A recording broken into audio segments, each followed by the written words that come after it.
TU कति छ 2058 हाम्रो यो क्वेसन नम्बर 21 को ओल्ड क्वेसन को 2058 को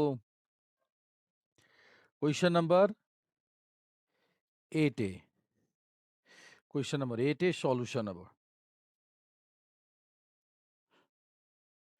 के गर्ने पहिला के भनेको छ 20 balls are numbered from 1 to 20 है त त्यसपछि भनेको छ 1 ball is drawn given that के छ भन्दाखेरि सिन्स के छ 1 बल इज ड्रन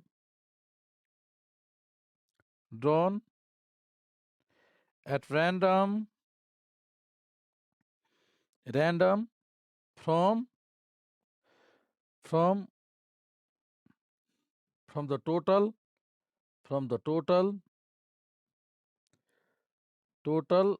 20 balls 20 बल्सबाट एउटा बल सिलेक्सन भनेपछि NS भनेको 20 एउटा बल सिलेक्सन है त।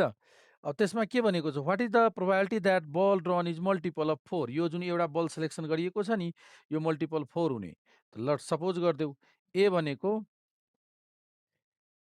इभेन्ट अफ सेलेक्टिङ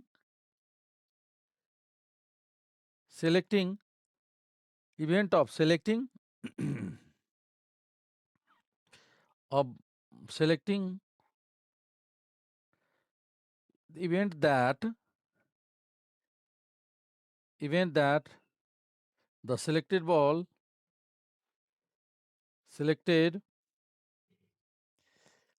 is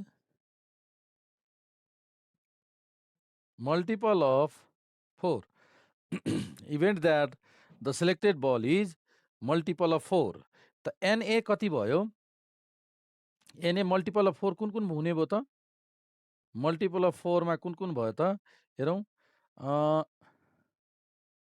4 8 12 16 20 भनेपछि NA कति हुने भयो त NA 1 2 3 4 5 5 देन प्रोबेबिलिटी ए कति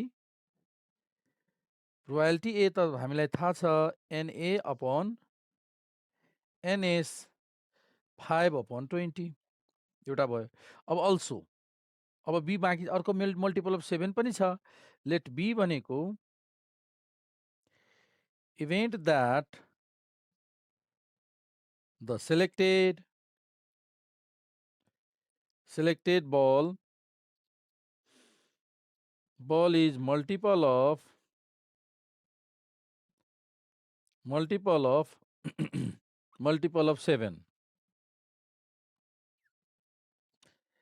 7 14 भयो एन बी कति भयो त 2 and then प्रोबेबिलिटी बी भनेको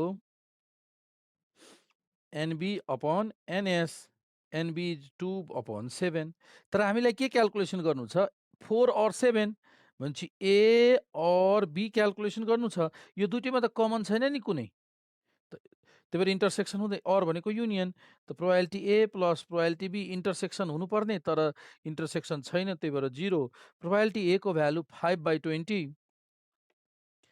र प्रोबेबिलिटी B को भ्यालु कति छ सरी 2/20 हुनुपर्छ 2/20 टोटल कति भयो 7/20 आन्सर बुझ्यो त सबैजनाले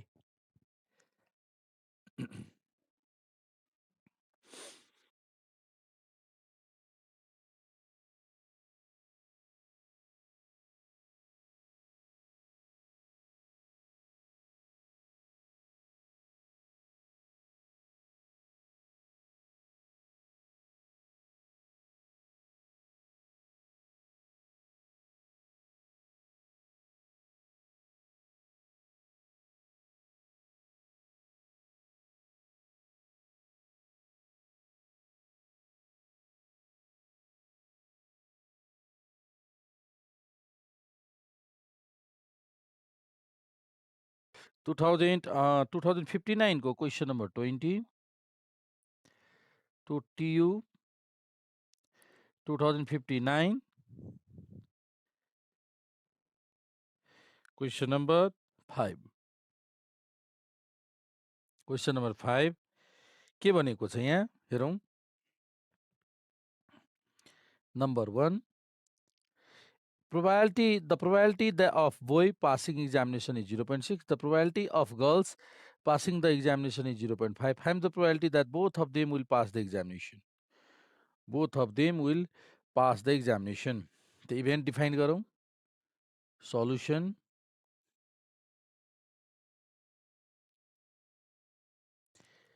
Let A भनेको event of boy passing the examination.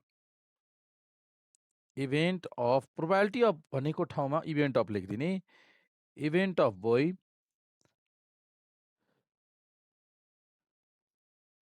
passing the exam.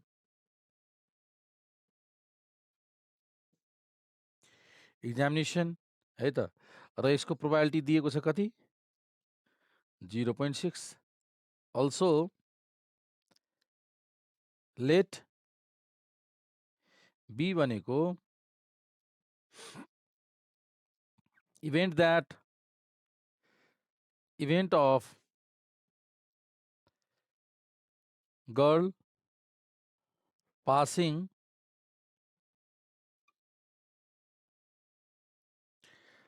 the exam है त. Then given दिएको छ. Probability B कति दिएको छ? 0.50. यो बोइज र गर्ल्स पास हुँदा दुईटै त इन्डिपेन्डेन्ट हो नि. इन्डिपेन्डेन्टको के छ किन बोइज पास भयो भने गर्ल्स पास हुँदैन अथवा हुन्छ भन्ने डिटरमाइन गर्दैन. ए को अकरेन्स भयो भने बी हुन्न अथवा हुन्छ भन्ने कुरो डिटरमाइन हुँदैन भनेपछि एन्ड हियर नम्बर 1 मा both probability A intersection B both calculation गर्नु छ नि. यो भनेको probability A into probability B हुन्छ. किन हुन्छ भन्दाखेरि since A and B are two independent events.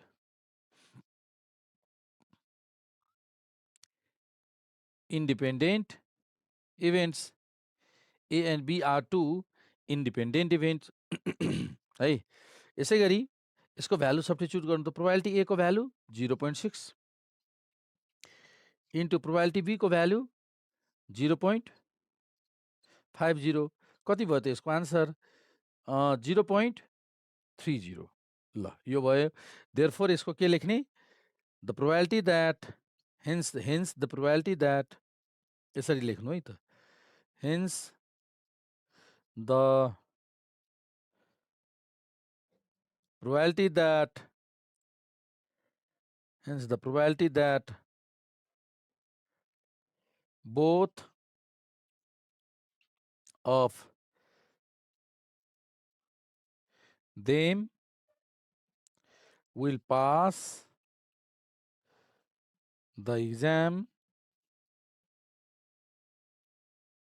is कति त 0.30. यो भयो हाम्रो आन्सर यसरी है. अब सेकेन्ड नम्बरमा के छ none of them will pass the exam. त नन अफ देमको लागि हामीले के लेख्छौँ त भन्दाखेरि हेर्नु प्रोबेबिलिटी ए युनियन बी को कम्प्लिमेन्ट. ननको लागि हामीले यो फर्मुला लेखेको थियौँ र यसको फर्मुला छ प्रोबेबिलिटी ए युनियन बी र युनियनको फर्मुला फेरि के छ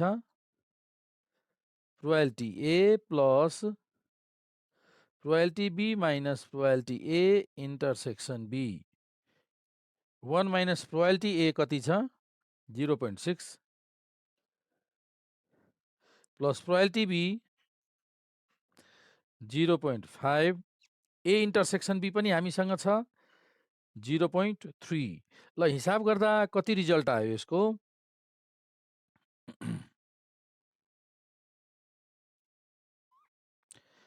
कति हुन्छ यसको value equals to 1 minus 0.8 equals to 0.2. त हेन्स अब यसरी वर्डमा लेखिदिने hence the probability that the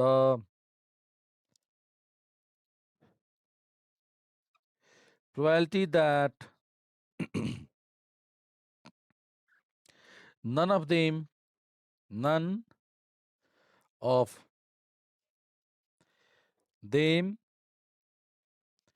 will pass the exam is 0.2. यो भयो हाम्रो आन्सर। त सबैजनाले बुझ्यौ?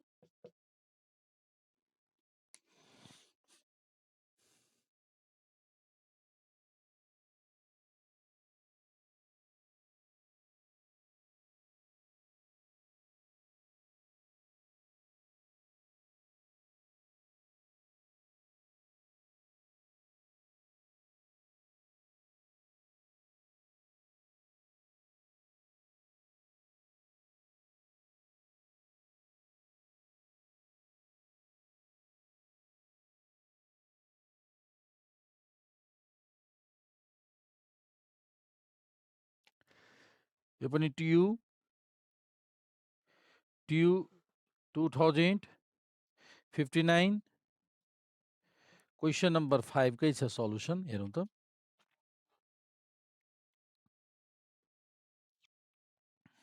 के दिएको छ? विकली सेल्स अफ मिल्क लिटरमा दिएको छ।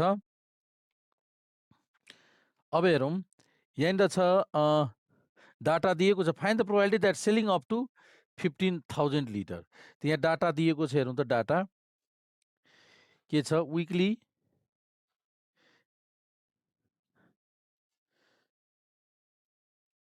Weekly sales of milk in litre दिएको छ, लिटर्स दिएको छ। त्यसपछि नम्बर अफ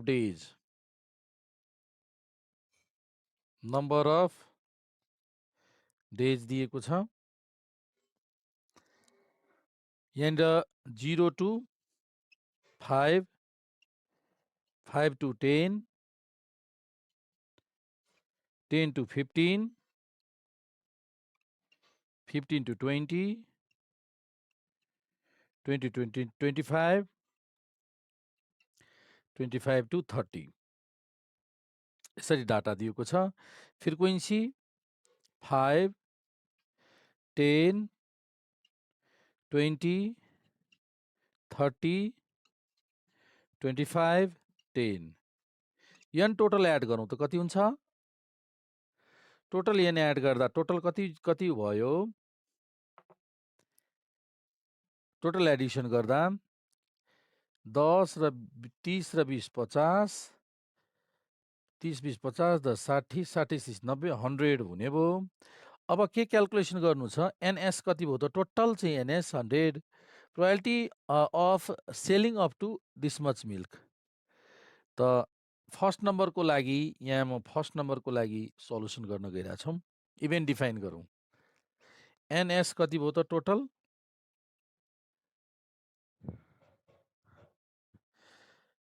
टोटल 100। अब यो relative frequency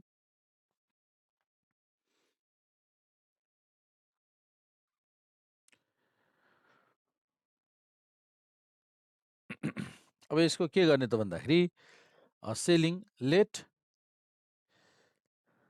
A be the event of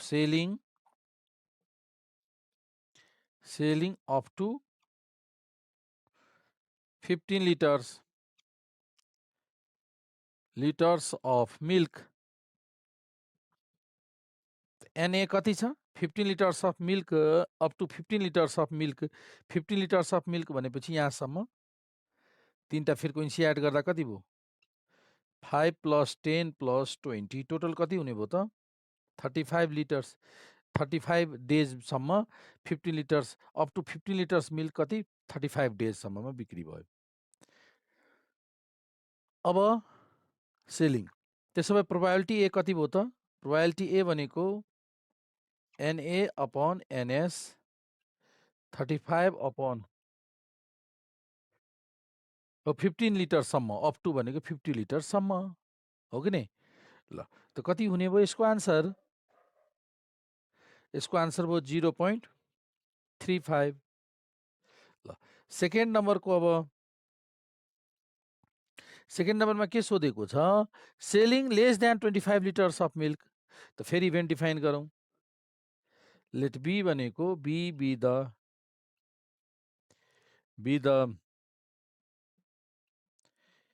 event of selling less than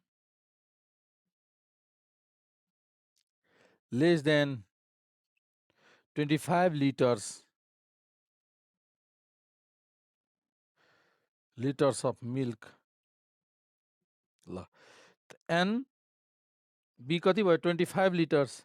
NB भनेको 25 लिटर्स भन्दा लेस।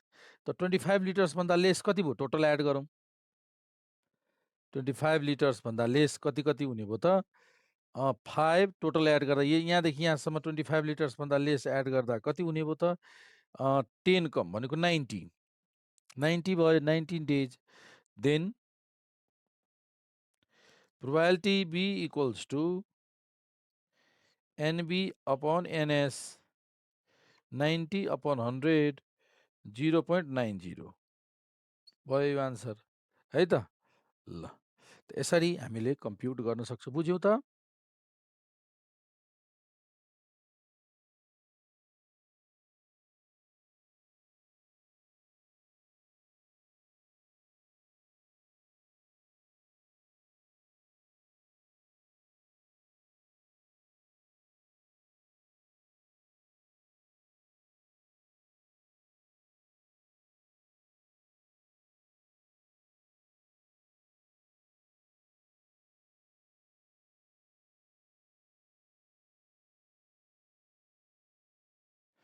यो चारवटा क्वेसन चाहिँ कम्बिनेसनमा आधारित क्वेसनहरू छन्। अब आज हामी सल्युसन गर्न गइरहेछौँ। फर्स्ट 2072 को क्वेसन सल्भ गर्न गइरहेछौँ। ल हेरौँ। 2 मार्क्समा सोधिएको छ। TU question number 5। सेम पुरानै फर्मुलाहरू प्रयोग गर्छौँ हामी। ल हेरौँ। सबभन्दा पहिला के भनेको छ? A box contain 4 black and 4 red balls. 2 balls are drawn at random. Find the probability that they are black. के दिएको छ सल्युसनमा? के भनिएको छ? 2 balls are drawn at random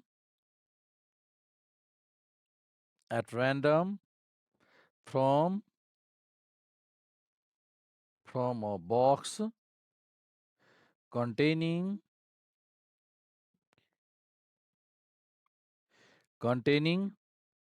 4 black, त्यसपछि 4 red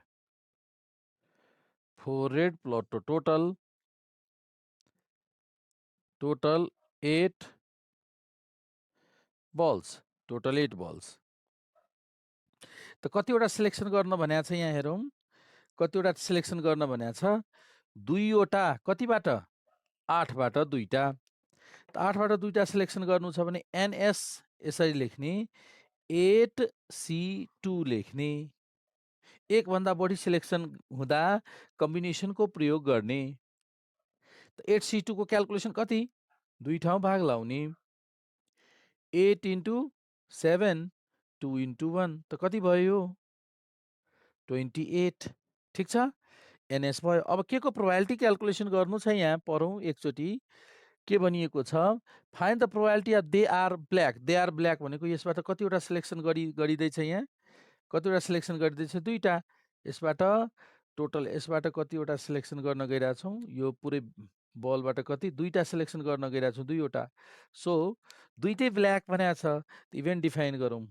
लेट ए भनेको इभेन्ट अफ selecting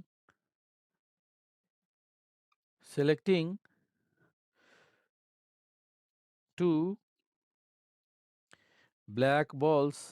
अब 2टै ब्ल्याक। अब हातमा 2टै ब्ल्याक आएको छ भने पक्कै पनि त्यो कहाँबाट आएको हुनुपर्छ? यसबाट। यो 4 बाट। यदि दुईटै ब्ल्याक छ भनेपछि दुईटै ब्ल्याक छ भने त्यो पक्कै पनि 4 यो 4 वटा ब्ल्याक मध्ये कुनै दुईटा हुनुपर्छ।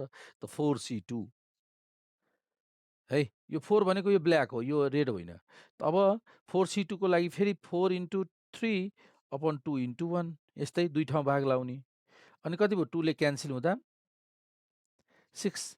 ल NS यो भयो Na Na यहाँ NS यहाँ छ। सो अब हामीले कति रिजल्ट अब देन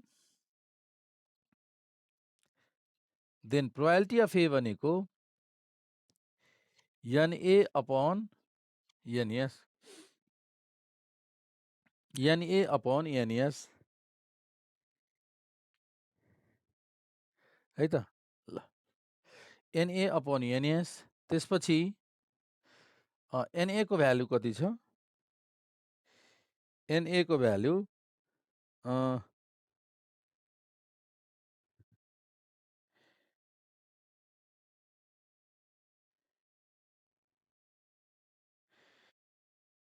6 अपॉन टोटल 28 भनेपछि 3/14 यो भयो हाम्रो आन्सर। त हेन्स यहाँनिर लेख्न सक्छौँ the probability that they are black ball is, ल यतिकै लेख्दा पनि भयो यो। ठिक छ। यसरी चाहिँ हामीले क्याल्कुलेसन गर्न सक्छौँ।